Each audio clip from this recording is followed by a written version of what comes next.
I want to tell people about our film, right? We are coming out with a film that's going to be hopefully released. We've already come up with the film. Yeah. Where is it? Not out yet, right? So we're planning to release it in January, hopefully in the cinemas. But yeah, it's a documentary about the bajau laut in Sabah and all that. And we'll be working for a good part of this whole year to do it. As we all know, it's a documentary like this in the cinemas. We are not delusional into thinking that it's going to sell a lot of tickets. If any. But we did do a lot lah. We put a lot of work into it. We are still doing a lot. Yeah, and we feel that it's an important story to tell. And we're doing like preview screenings here and there. I mean, seeing if we can get some support for people to like. We're gonna try to pre-sell these tickets. Whoever feel like they believe in the story and they want to help, they can, what can they do? They can contribute to us buying tickets for other communities to watch. Like if they feel it's worth watching, by other people. Yeah, you pre-buy these tickets, and then we at FAT BIDIN will try to organize like trips for these people. We'll buy the tickets for them based on your contributions, whether it be school children or university students or anyone, marginalized communities or even the bajau laut community themselves. For them to watch this film, because we want to try to create more awareness about the issue. I mean, you can find out more at FAT BIDIN at our website, and see what you think. And if you feel like you want to be one of those who come for the preview screenings, see if you do want to support the film, get in touch with us. Yes. Yeah, get in touch with us. We're excited. You're listening to the FAT BIDIN Film Club. I'm Swimming Amzan Azli. As usual, every week we watch a local film and we review it. And this week we're watching a local film and we're reviewing it. And the film that we're going to be watching, a film called Macai. Okay.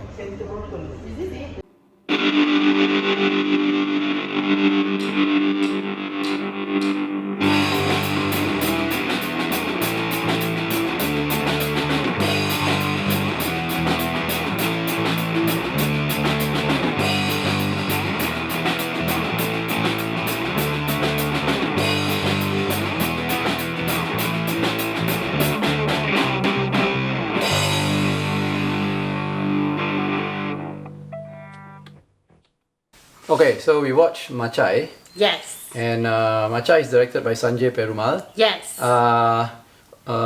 What's it about?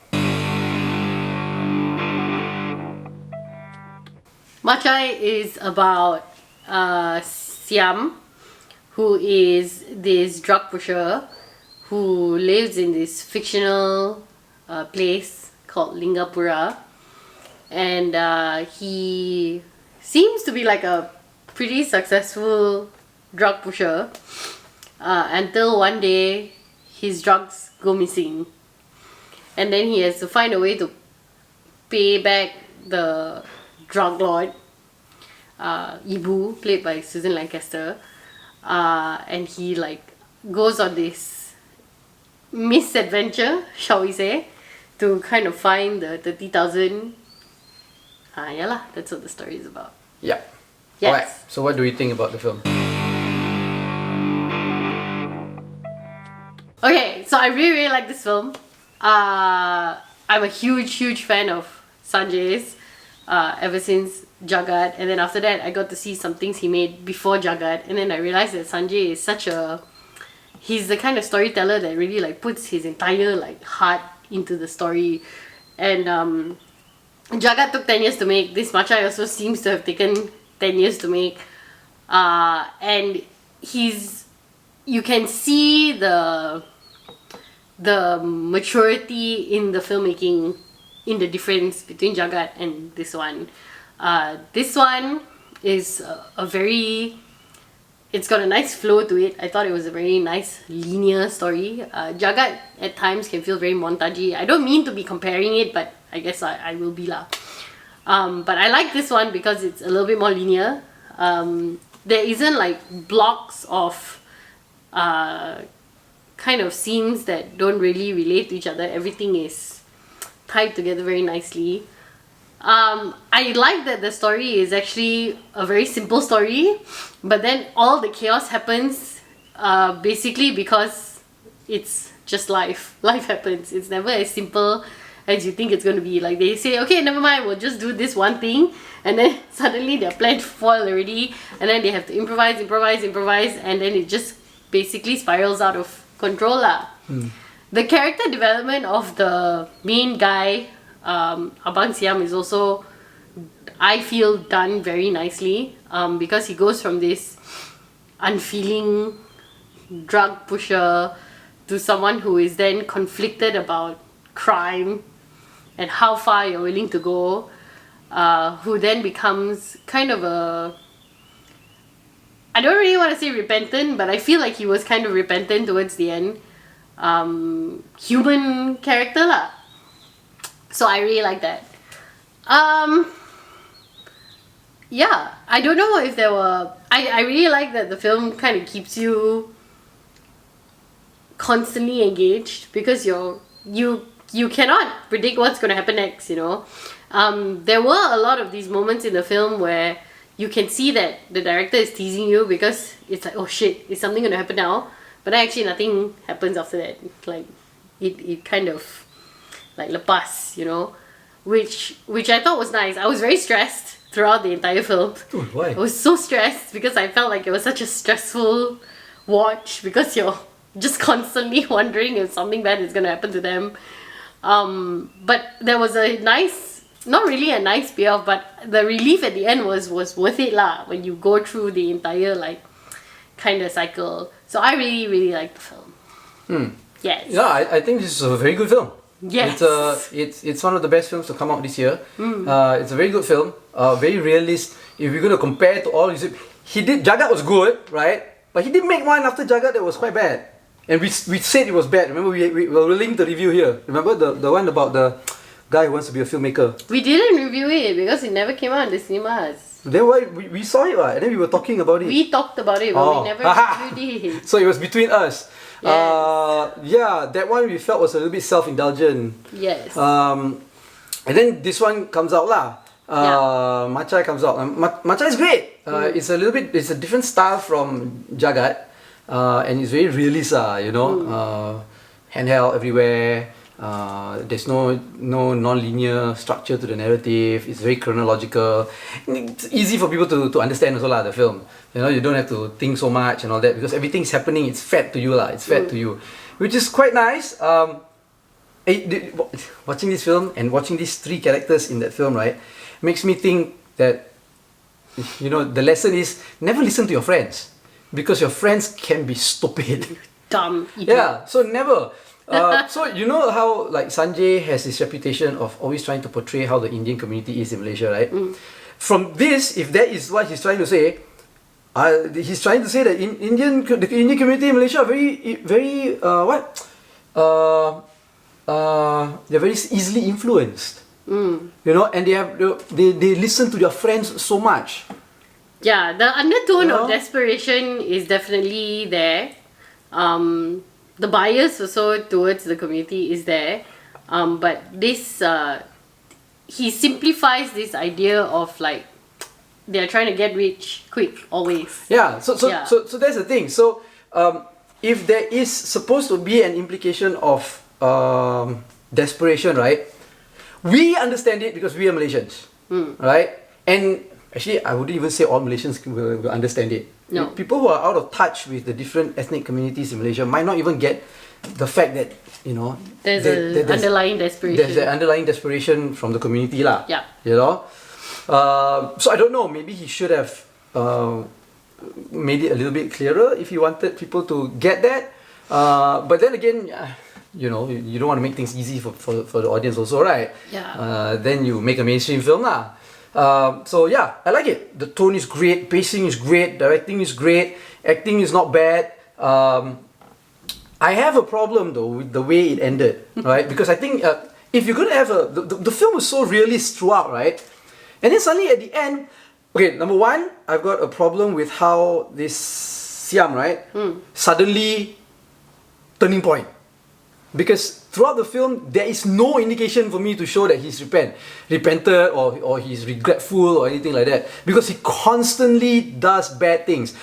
Only one part that also is not really a regret when he lost his friend. Remember, he woke up in the forest. Then his big size friend was missing, and he was looking for him. And you could hear him shouting, right? You could see that he was worried for his friend, which shows friendship, right?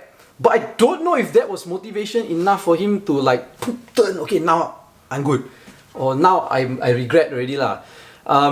So that one was one lah.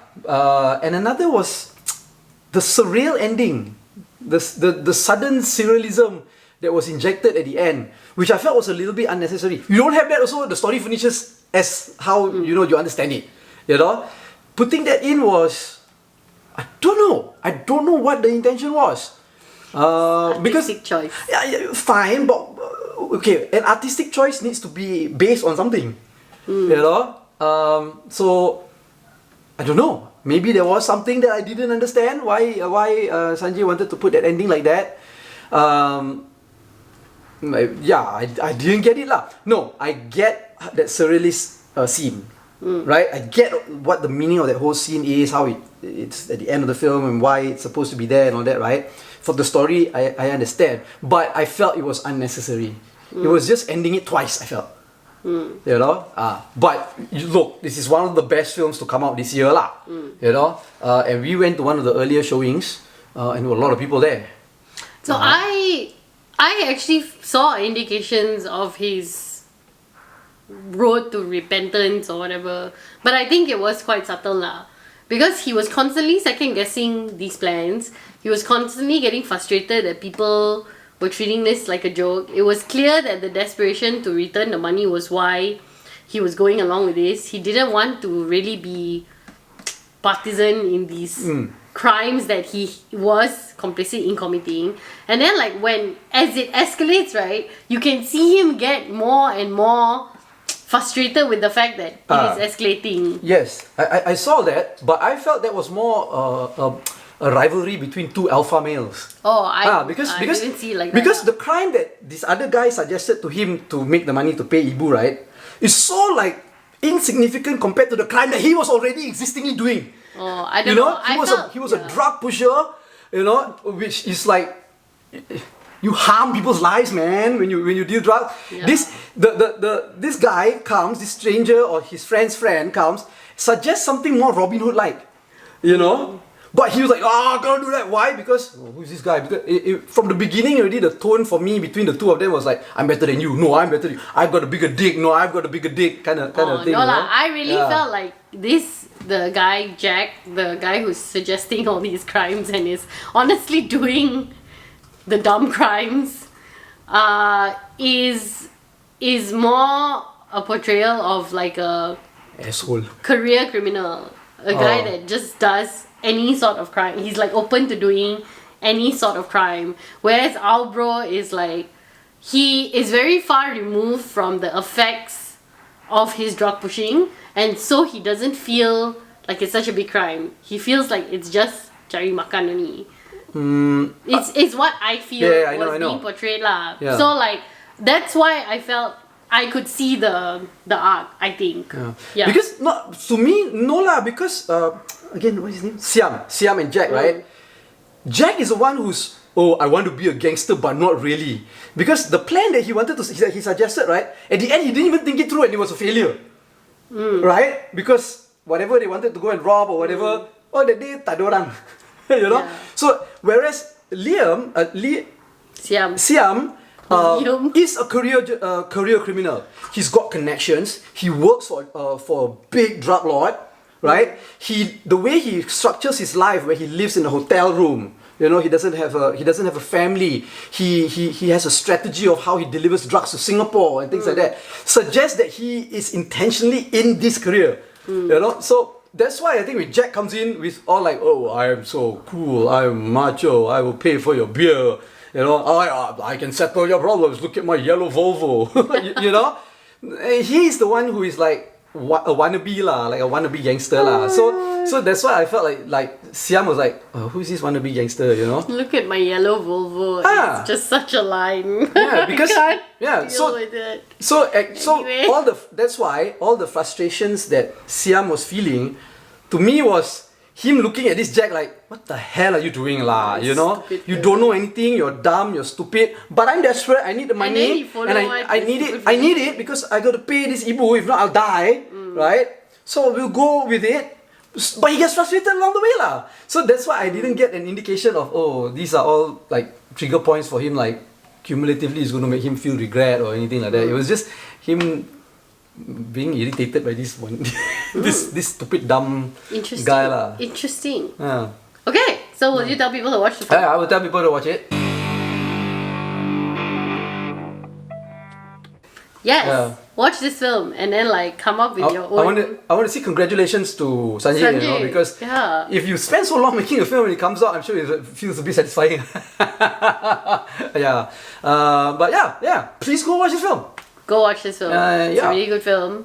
Let us know what you think lah, Let us know what you think. because I mean I really want to know about the ending lah. What do you guys feel about the ending?